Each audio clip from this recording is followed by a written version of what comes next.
वो एक चौपाई पढ़ लिए हैं, ढोल गवार शूद्र पसनारी, और इस पे अपने आप जो भी अर्थ लगा रहे हैं सब गलत लगा रहे हैं। पहले उसको पढ़ना बहुत जरूरी है। श्री रामचरितमानस की कुछ पंक्तियों को जला रहा है और ये कह रहा है कि श्री रामचरितमानस लोगों में विवाद फैलाता है, समाज को तोड़ने का काम करता है। तो हम सरकार से ये कहेंगे कि जिस घर में नारी की पूजा नहीं होती है, सम्मान नहीं होता है, वो घर तो नरक के समान है। नमस्कार, आपका गरीब रिपोर्टर आज फिर से अनुष्का पाठक जी के पास आ चुका है। दोस्तों, आज हम नए नए और तीखे तीखे सवाल करेंगे और आप सभी को पता है कि सनातन धर्म को लेकर के कितना इस समय विवाद चल रहा है। साथ ही साथ रामचरित जो मानस है उस पर भी ढेर सारे बवाल चल रहे हैं। तो हम अनुष्का जी से बेसिकली बात करेंगे और जानने का प्रयास करेंगे इन सभी चीज़ों पर। राधे राधे। सबसे पहले मैं आपके दर्शकों को प्रणाम करना चाहती हूँ। राधे राधे। तो सबसे पहला मेरा यही सवाल रहेगा कि मनुष्य का शरीर क्या मनुष्य का होता है? देखिए, जो ये शरीर है अपना नहीं है जी। क्योंकि अगर अपना होता तो जब ये तो मर जाता है, हम रोक नहीं पाते। अपना होता तो रोक लेते जी। ये आँख कान कुछ अपना नहीं है। आँख भी अंधे हो जाते हैं, हम नहीं रोक पाते हैं। जी। कान भी बहरे हो जाते हैं, हम नहीं रोक पाते हैं। नाक भी कभी कभी सूंघना बंद कर देता है, जी। हम क्या रोक पाते हैं? नहीं रोक पाते। ये शरीर अपना नहीं है। इस समय सनातन धर्म को लेकर के काफ़ी ज़्यादा विवाद चल रहा है। साथ ही साथ रामचरित जो मानस है उस पर भी लेकर के काफ़ी ज़्यादा विवाद चल रहा है। तो इस पे आप क्या कहना चाहेंगी? जो लोग यह विवाद कर रहे हैं और सनातन धर्म को गलत बोल रहे हैं, तो क्या यह सही कर रहे हैं? जी देखिए, जो भी लोग सनातन धर्म पर उंगली उठा रहे हैं, श्री रामचरितमानस को गलत कह रहे हैं, जी। लोगों में विवाद फैलाता है, तो ये बिल्कुल गलत कह रहे हैं। ऐसा उनको करना चाहिए। जो कर रहे हैं जी। वो तो बिल्कुल गलत कर रहे हैं। और जो है श्री रामचरितमानस को गलत कह रहे हैं कि ये विवाद फैलाता है लोगों में, तो ये तो बिल्कुल गलत है। श्री रामचरितमानस तो लोगों के कल्याण के लिए बना है। जी। लोगों का कल्याण के लिए बना है, लोगों का कल्याण करता है ये श्री रामचरितमानस। जी। रामचरितमानस क्या सिखाता है? उसमें तो ये सिखाता है कि माता पिता का सेवा करना चाहिए, पति पत्नी झगड़ा न करें, अपने धर्म पर चलना चाहिए, धर्म को पकड़े रहना चाहिए, और भगवान राम ने जो किया है उसको करना चाहिए। इसमें तो अच्छी बातें श्री रामचरितमानस सिखाता है। जी। अब जो लोग कह रहे हैं कि विवाद फैलाता है, ये तो गलत है ना। गलत है। सनातन धर्म को गलत कहने वाले, आप कान खोल करके इस बात को सुन लीजिए कि आपको एक 7 साल की जो बिटिया है वह आपको समझाने का प्रयास कर रही हैं और कहीं ना कहीं आपको समझना चाहिए, क्योंकि आप लोग कहीं ना कहीं समाज में एक गलत मैसेज दे रहे हैं। स्वामी प्रसाद मौर्य को आप जानती हैं? जी। उनके भी कुछ शब्दों को लेकर के विवाद हुआ था, तो इस पर क्या कहना चाहेंगे आप? देखिए, जो है वो श्री रामचरितमानस में एक चौपाई है, उसी पर बहुत हंगामा हुआ है। थोड़ा चौपाई सुना दीजिए। ढोल गवार शूद्र पसनारी, सकल ताड़ना के अधिकारी। इसी चौपाई पर उन्होंने बयान दिया है और इस चौपाई का वो गलत अर्थ लगा रहे हैं। अच्छा, स्वामी प्रसाद मौर्य जी। जी।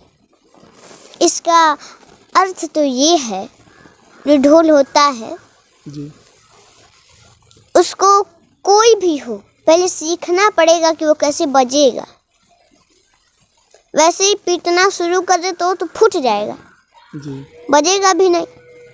और वहाँ कोई बैठा रहेगा तो बोलेगा कि आप क्या वैसे ही पीट रहे हैं, शोर कर रहे हैं। और जब अच्छे से उसको बजाएंगे तो कोई बैठा रहेगा तो बोलेगा और बजाइए ना। जी। जी। तो पहले उसको सीखना पड़ेगा वो कैसे बजेगा। पहले उसको जानिए कि वो कैसे बजेगा, उसको कैसे बजाना है। वैसे अगर पीटने से बजता तब तो छोटा बच्चा भी बजा लेता। और गवार, जो गवार होते हैं वो पढ़े लिखे नहीं होते हैं। जी। वो जो होते हैं उनके पास आप कभी गए? आप जैसे उनसे बात करेंगे वैसे ही आपसे वो बात करेंगे। जी आप कभी उनको इंग्लिश में नमस्ते करेंगे, वो समझेगा कि गाली दे रहा है। जी जी या कुछ अच्छा बात कहेंगे तो समझेगा गाली दे रहा है। समझेगा कि नहीं? समझेगा। तो पहले उसको जानना पड़ेगा कि वो हमारे भाषा को कैसे समझेगा, किस भाषा में उसको समझाएं कि वो समझे हमारी बातों को। जी और शूद्र जो है, इसमें कोई जाति का शूद्र नहीं कहा गया है। इसमें तो शूद्र उसे कहा गया है जो भगवान की भक्ति नहीं करता, वो है शूद्र। जी जो अधर्म पर चलता है, धर्म पर नहीं चलता, वो है शूद्र। जो माता पिता का सेवा नहीं करता, वो है शूद्र। जो संतों का अपमान करता है, वो है शूद्र। और पशु, जी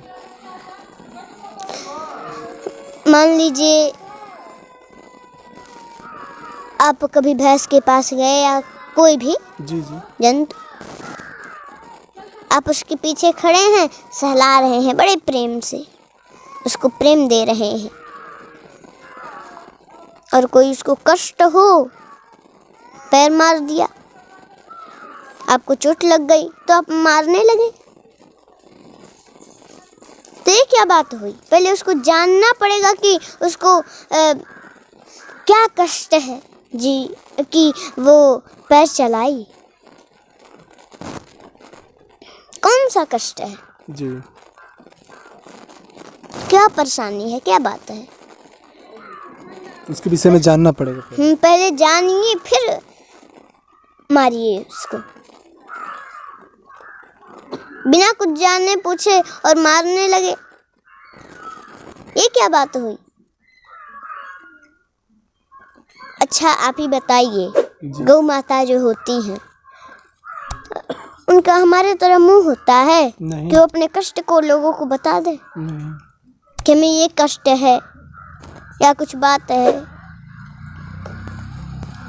या वो उनको हमारे तरह हाथ होता है? नहीं मान लीजिए कभी खुजली हुई तो खुजला ले, वो तो सिर कोई नहीं हिलाएंगी। जी उनको कोई कष्ट होगा तो।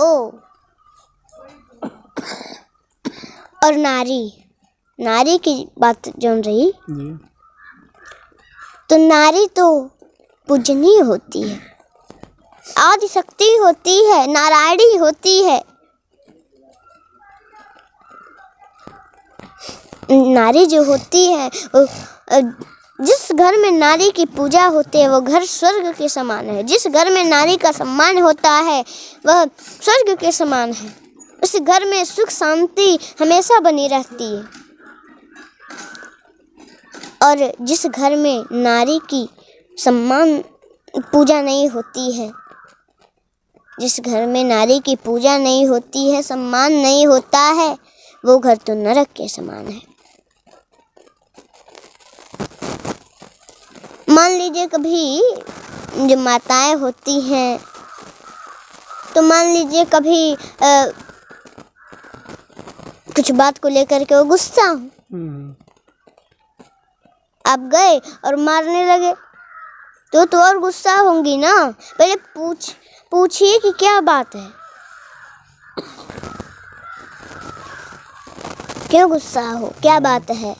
जानकारी जरूरी है पहले। जी पहले जानिए कि क्यों वो परेशान है, क्यों उदास बैठी हैं, जानना चाहिए। सकल ताड़ना के अधिकारी। और ताड़ना का मतलब जो है मारना नहीं होता है, ताड़ना का मतलब होता है जानना। ताड़ना का मतलब होता है जानना। जी और जो है वो एक चौपाई पढ़ लिए हैं, ढोल गवार शूद्र पसनारी, और इस पे अपने आप जो भी अर्थ लगा रहे हैं सब गलत लगा रहे हैं। पहले उसको पढ़ना बहुत ज़रूरी है। मैंने सुना कि श्री रामचरितमानस में कुछ पन्ने को, कुछ पंक्तियों को जलाया जा रहा है। हाँ। और कह रहे हैं कि श्री रामचरितमानस लोगों में विवाद फैलाता है। ये बिल्कुल गलत है। रामचरितमानस को जो कह रहे हैं वो पढ़े नहीं हैं। पहले पूरा पढ़िए। जो ऐसा कर रहे हैं उनसे तो मैं यही कहूँगी कि पहले श्री रामचरितमानस को पढ़िए, तब उसके बारे में कुछ कहिए। वो तो लोगों का कल्याण करता है।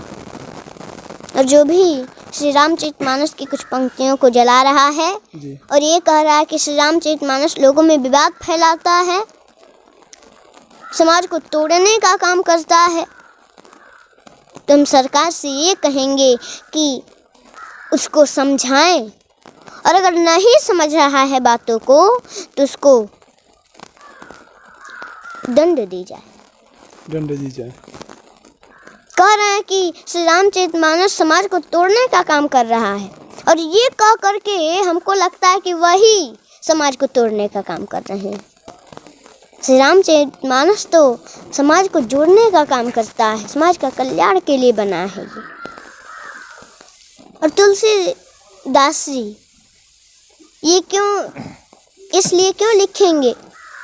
इस रामचरितमानस समाज को तोड़ने के लिए क्यों लिखेंगे? वो तो कल्याण के लिए लिखे। कल्याण के लिए। अच्छा, आप ही बताइए, वो तो कहे हैं कि सिय राम मैं सब जग जानी, करहूँ प्रणाम जोरि जुग पानी, जलचर थलचर नभचर नाना, जे जड़ चेतन जीव जहान। वो कहे हैं कि सब में भगवान राम और मैया जानकी को देखते हुए, पूरे जगत में जितने भी लोग हैं सभी में मैया जानकी और भगवान राम को देखते हुए मैं प्रणाम करता हूँ। जिनका ये भाव हो, ये कहना हो, क्या वो समाज को तोड़ने का काम करेंगे? तोड़ने के लिए लिखे हैं? वो तो समाज के कल्याण के लिए लिखे हैं। समाज के कल्याण के लिए लिखे हैं। आप सब लोगों ने सुना होगा कि यह एक 7 साल की बच्ची कितना अच्छे तरीके से हम लोगों को समझाने का प्रयास कर रही हैं, और कुछ लोग हैं जो समाज में कहीं ना कहीं गंदगी फैलाने का काम कर रहे हैं और रामचरितमानस को गलत बोल रहे हैं। तो उनको ऐसा नहीं करना चाहिए। अगर उनको नहीं समझ है, नहीं सीखे, तो कम से कम उस व्यक्ति को और वैसे लोगों को इस अनुष्का जी से थोड़ी बहुत सीख लेनी चाहिए। लास्ट में दर्शकों को क्या कहना चाहेंगे आप? मैं यही कहेंगे कि जो ऐसे विवाद फैला रहे हैं, ये कह के कि श्री रामचरितमानस समाज को तोड़ने का काम करता है, या श्री रामचरितमानस को जला रहे हैं कुछ पंक्तियों को, तो उनको समझाने का प्रयास करें। माता पिता का सेवा करना चाहिए, गौ माता का सेवा, ब्राह्मणों का सेवा और भगवान का पूजा पाठ करना चाहिए। सभी कर्म को करते हुए और भगवान में मन लगाना चाहिए, तो कल्याण होगा। तो दोस्तों, हम आपको बता दें कि अभी हमारे साथ अनुष्का पाठक जी थी, जो महज 7 साल की उम्र में काफ़ी अच्छा एक कथावाचक के रूप में हम लोगों के बीच में आ रही हैं, और आने वाले समय में यह कहीं ना कहीं एक उभरता सितारा है। और मैं आपको बता दूं कि इनका भी एक चैनल है अनुष्का पाठक जी नाम से, तो आप लोग इनके भी चैनल को सब्सक्राइब कर लीजिएगा। तो फिर मिलेंगे अगली वीडियो में, तब तक के लिए जय हिंद, वंदे मातरम।